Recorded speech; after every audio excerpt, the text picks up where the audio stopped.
Hey everybody, Rob Maurer here, and today we're going to be talking a little bit more about Tesla's Investor Day. Tesla started to send out a few invites. We've also got an update from Elon on this on Twitter. We do also have China numbers, a little bit more information on the breakdown of wholesale sales for January, and a couple other items as well. Starting off with the stock, Tesla today with a really nice day, up 2.25%, closing at $201.29, while the Nasdaq was down 1.7% on the day. So pretty huge outperformance for Tesla.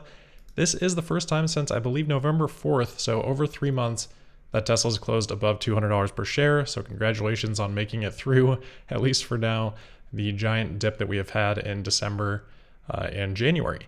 We're up 98% from the recent lows, which, by the way, if we happen to have another 98% increase over the next 6 weeks, not something I assume is likely, but if we had another similar increase, that would pretty much put us back at all-time highs. So it just kind of goes to show how volatile Tesla can be. As I've said before, it's a bumpy ride. You got to make sure to hang on. But, that's what keeps it interesting. So good to see this recovery. Nice to see Tesla close above this $200 level. It can be a little bit of a barrier sometimes psychologically. It's also right around the level that we had seen Elon sell shares back in November. So we'd previously talked about how Tesla had closed that gap, I think around 160 from Elon's last sale in December. So this is going back to the $4 billion sale in early November. Elon at that time was selling anywhere between $217 to around $190. So we're right in that range now from that second to the last sale.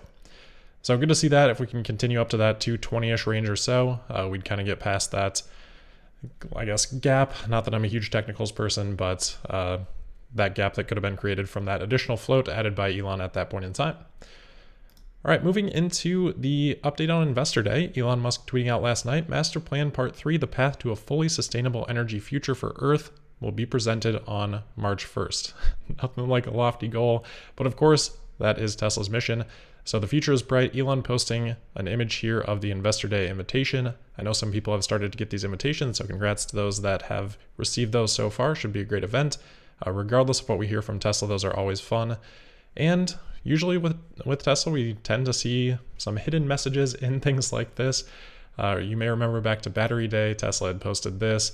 And I think at Battery Day, Elon said that it was a little bit too intricate for people to kind of understand what it was. I'm blanking on what it actually was at this point, but Tesla no stranger to giving us some hints or hidden messages in their invitations. So with this one, what we're looking at, I think pretty clearly pointed out here by Corey from Monroe & Associates, you can see these are the side body of what I believe is Model Ys in this image. Pretty clearly this is, a representation of what is the background of this Investor Day invitation. If we zoom in a little bit here, get a closer look at one, you can even see this little triangle piece that Corey points out is right here as well. So it looks pretty clear that this is what is happening in the background. And what that means for the Investor Day, that is another set of, questions. So with this, I think there's a lot of speculation that, these are stamped pieces right now. We have heard Tesla talk about maybe doing more, maybe a single piece body fully cast. Maybe this is a hint at that, even though this isn't necessarily showing a cast side piece or anything like that, since it does seem to be showing these stamped pieces. Maybe it's a hint at just the sheer amount of volume that Tesla is sort of planning on or hinting at with this background.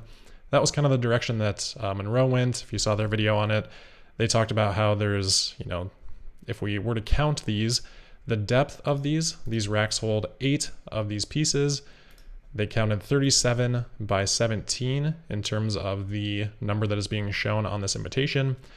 So they said if, that's 5,300 a day or something like that, and then you've got 365 days, that puts you at 1.193 million, which maybe that represents Tesla's production target for this year, or delivery target for this year. That would be really, really close to 50% growth over the roughly 1.3 million from last year. So that was kind of the direction that they took it, which I guess kind of makes sense, but it kind of reminds me a little bit of all that 12/9 or December 9th stuff that we had a while back. It seems kind of in that vein where maybe reading a little bit too much into some of the numerology. And I would also point out along those lines is that what Tesla posted here, what Elon posted here is not the full invitation. This isn't my invitation, but this was shared on Twitter. No invitation for me yet. But you can see that where Elon posted it, it's just cutting off where the RSVP line is. So I don't, I'm not reading too much into where exactly this cut and, how many of these exact things are in the background. But if you look at the full invite, it's pretty clearly that that's just where it got cropped. So again, not reading too much into that. If you were to go and look at this full invite, then this goes down to 67 versus I think they had counted 39 in terms of the depth there. So, or the height, I guess, because there's some cropping at the top too. So adds a lot more if you do the same math on that 67 by 17 by 8 in terms of the depth, then you get to like 3.3 million. So I don't think it's too important, not something that I'm reading into. More interested to see why Tesla is doing this, and if that's a signal that there's some conversion happening in terms of how this piece is done, or if it's just a hint at the sheer scale that Tesla is envisioning for Master Plan Part 3. So looking forward to hearing more about that. Just as a reminder, here are some of the comments that we've had from Elon on Master Plan Part 3. So we'll go a little bit chronologically here. We've got 3 of these. Back in March last year, he said the main Tesla subjects for Master Plan Part 3 will be scaling to extreme size, which is needed to shift humanity away from fossil fuels, and then AI. But he'll also include sections about SpaceX, Tesla, and the Boring Company. So again, that was kind of the first one. The comments seemed to change a little bit over time. In August, we heard Elon say that Master Plan Part 3 would be coming soon. Part 3 is all about scaling sustainable energy at a civilization level to enable a bright future for Earth. Then he goes on to say in October that Master Plan 3 is all about tonnage. And then he's had various comments and interviews along the way saying, it's really about raw materials and how do we actually get the scale of this to get to, 3 terawatt hours per year for Tesla and get the world eventually to 300 terawatt hours of energy storage and or just batteries out there on the road and energy storage and things like that. So it looks like it shifted a little bit away from maybe what he was intending in March, talking about some of these other things and AI. Maybe we'll see those too. But for it to be in Tesla Investor Day, I'd be surprised if it sort of includes things about SpaceX and Boring Company, even if those do end up playing a role in kind of what Elon envisions here. So sounds like from this most recent comment, a little bit more back to what we heard in October, full sustainability in terms of energy. So very interesting to see. And then also a reminder of what Tesla had recently said about Investor Day. When they actually announced it, they said, quote, "Our investors will be able to see our most advanced production line, as well as discuss long-term expansion plans, Generation 3 platform, capital allocation, and other subjects with our leadership team." So, I don't think that, if we go back to the background here, I don't think that probably hints too much at a new vehicle being shown, but maybe we'll learn more about what Tesla's production plans are for that Generation 3 platform, and maybe this ties into some of those plans, which again kind of goes back to maybe something to do with casting and the scale of that, perhaps. So we'll see. It's a lot of speculation at this point in time, but that's some of the fun that we get to have with events like this. And usually Tesla's putting this out there for some reason that they'll eventually make clear to us at the event. So we're, I think, 4 weeks away from that now, and should be a lot of interesting insight from that event. The final thing I'll say on this is just try to keep expectations a little bit in check. I know whenever we've got events like this, people get really hyped up, and the speculation can kind of snowball on itself. So let's just, as usual, try to keep that a little bit in check. All right, moving on to the China numbers. So we had previously talked about how the CPCA had pre-released the wholesale sales number, which is the combination of export and domestic or retail sales for China for January. That was 66,000. We now have the breakdown between Model Y and Model 3. So we've got about 41,000 Model Y in that number, 25,000 Model 3. So pretty similar to the normal split that we end up seeing. And then for retail and export, again, no surprise there either. The insurance numbers indicated that we'd probably see somewhere around 25,000, a little bit more than that for the month for retail sales within China. We actually get 26,843. And then obviously that leaves the remaining 39,000 for export. So exports up significantly from December. Retail sales down a little bit, but of course you've got Chinese New Year in there, and Tesla, is going to be deciding on their allocation strategy for the whole quarter at this point in time. So, we really won't know how much to read into that in terms of China demand until we get a little bit later on in the quarter. So no production number yet. Usually we get that around the same time. I have not received that yet, so hopefully we'll get that sometime in the next day or so.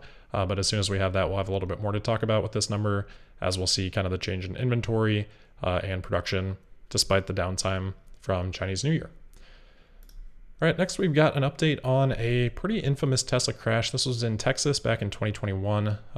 Unfortunate accident, as they all are, but this one received a lot of outsized attention because there were claims made at the time that this was a driverless crash. If we go back to, what was exactly said at this time by, law enforcement at the scene, they said that they were 100% certain that no one was in the driver's seat of this vehicle at the time. So we talked a lot about this at the time, said at the time that was a very irresponsible comment to make just because of the unlikelihood of that.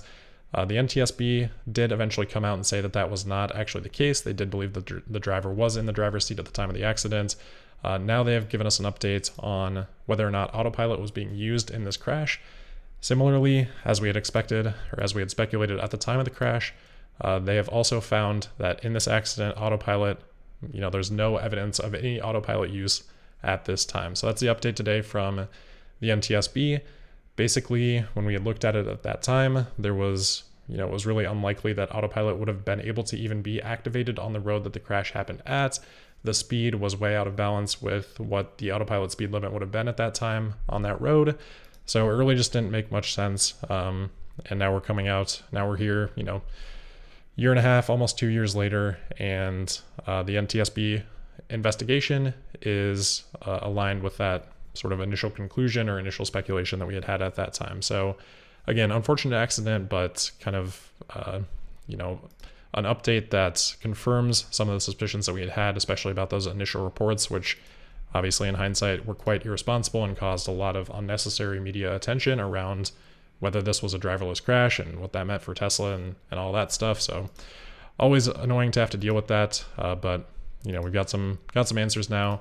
The NTSB also did note that the driver was impaired from alcohol intoxication, and that in combination with 2 sedating antihistamines. So definitely more involved in the crash than some random autopilot crash or anything like that. All right, so we'll move on from that, but good to finally have some more concrete evidence on that, or more of a finalized statement from NTSB. Just have a few more things. Also on FSD or Autopilot today, we've got an update from Elon saying that FSD Beta 11.3 is close to limited release. Just drove it through San Francisco and LA yesterday. Probably 11.3.2 is able to go wide, which at this point doesn't mean a whole lot for us, as this has been so significantly delayed. Hopefully limited release, though, at least, would be a little bit wider than employees. Maybe start to get out to a little bit more public testing so we can see some videos and things like that, and get some initial reaction from some of the community. Hopefully not too far away. Elon had previously said sometime this week, so we'll see if that still happens. But again, definitely not something to hold your breath on. And then we've also got an update here from Brandon on Twitter that he happened to see the Tesla Semi for PepsiCo Frito-Lay out in Arizona, which is where the Super Bowl will be happening this weekend. We talked yesterday about GM's Super Bowl ad. It'll be interesting to see if Pepsi does something with the semi-truck and sort of their efforts for sustainability.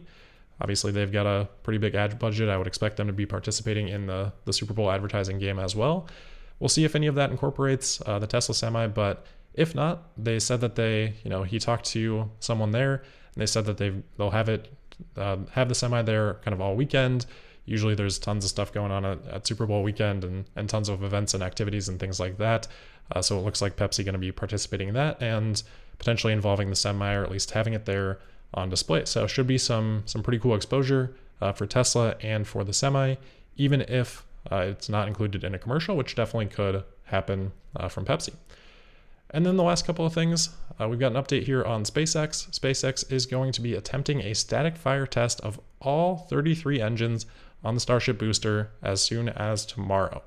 So this is a long time coming.